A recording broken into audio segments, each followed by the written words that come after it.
Hi, guys. I guess we are going to call this part 3 of The Runner. So let's begin. Hi, I am Jenna, and this is part 3 of The Runner.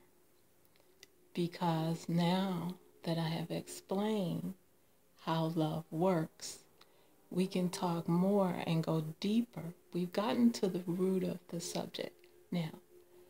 And you can see some of the problems that come up with the runners. Now, perhaps you are making an independent move. You are going along very well with your twin flame, but you decided to make a move for yourself and to better yourself and to better your career. And he decided to go with another woman, or he decided to go back to his baby's mama or whatever. That just speaks to his insecurities because he is telling you he does not like an independent woman. And this goes to the root of the problem with love. You see, love belongs to the female.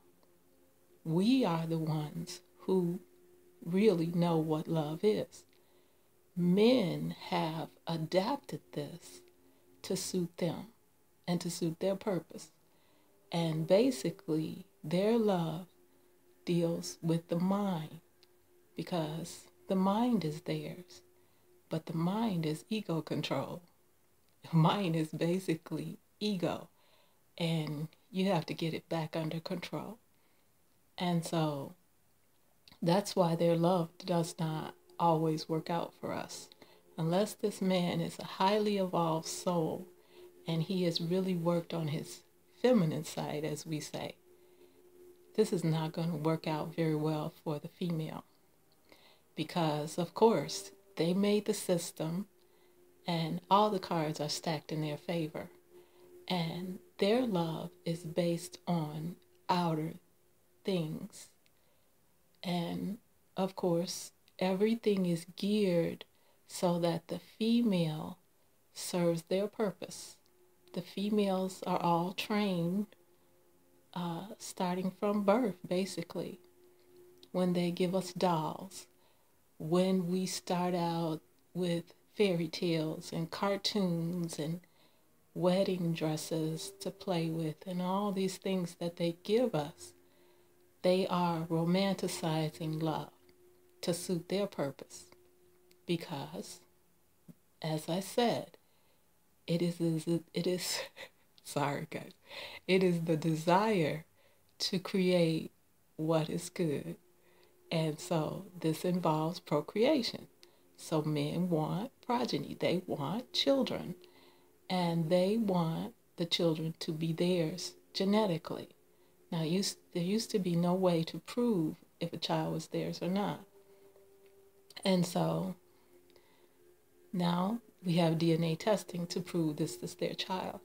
But they had to assure themselves that this was really their child. So men used to want a virgin. She had to be from the right family, blah, blah, blah, so on and so forth, to assure that she had the right upbringing, that she would give them children that were biologically theirs. And so this is how they have geared our training as far as love is concerned. So what they practice is romanticized love. It suits them. It pleases the ego, it pleases the mind, because the women end up being the chasers. And yeah, we say guys supposed to chase us, but many times it is the lady that's chasing. Sometimes we chase without running. But all of this, making ourselves attractive and makeup and hair and all these other things, this is all romanticizing love to attract males so that we can have a good life. We can have the children we want, we can have the life we want, we can have things we want. And so this is how they have geared it. Now, if you don't conform with the system, or you're not conforming with what they want, this is often their way of punishing you. It's like giving you a timeout. So they're going to take away the thing that you desire. But first they have to desire. They have to make you desire them. And you have to realize that these men are highly evolved, as I've always said, and they can put ideas in your head. I recently ran into a guy in a store who was reading my mind. He was waiting on me in an auto repair shop, and this man actually was finishing my sentences for me. Now, how powerful a psychic was this guy? So you have to be very careful out there, ladies, because these guys are highly evolved. It's no joke, and you have to realize what you're dealing with. And so you really got to work on yourself. And the next thing I want to talk about, if you are seeing negativity, any kind of negativity comes from lack of knowledge. So it's you, it's not them. That's the one thing you have to understand. If negativity is being reflected at you, it's because there's something that you don't understand.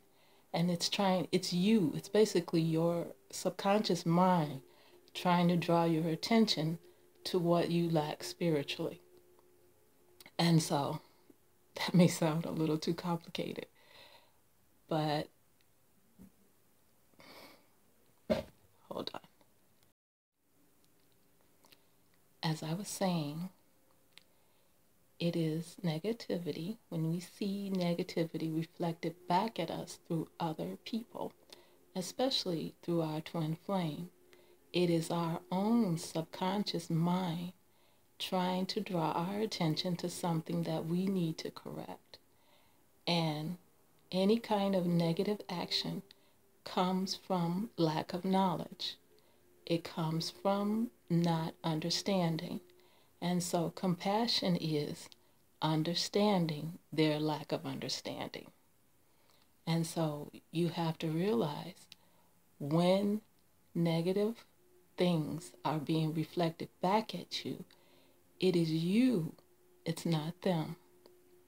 You don't understand something. You're lacking in some way. And this is why you're having so much trouble with these guys and all this negative actions, because you're not understanding love. And so you got to get to the root of the problem. You have to understand how love works. And when you start to understand how it works, he'll stop running, because the negative action no longer needs to be reflected back at you. It's so that you correct your thinking and your behavior and not his. See, we are taught to correct the other person. When we're children and we do something wrong, our parents correct us. And so this gets to be a habit. And so when we see what we perceive as wrong action in another person, we are tempted to correct that. But this is not correct. You're not their parent.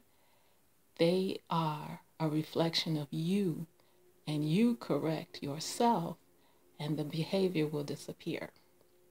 And that's how it is. When you change your mind, when you change your thinking, these things will no longer be reflected at you. It will stop, because the lesson will be over. All of this is about perfecting ourselves.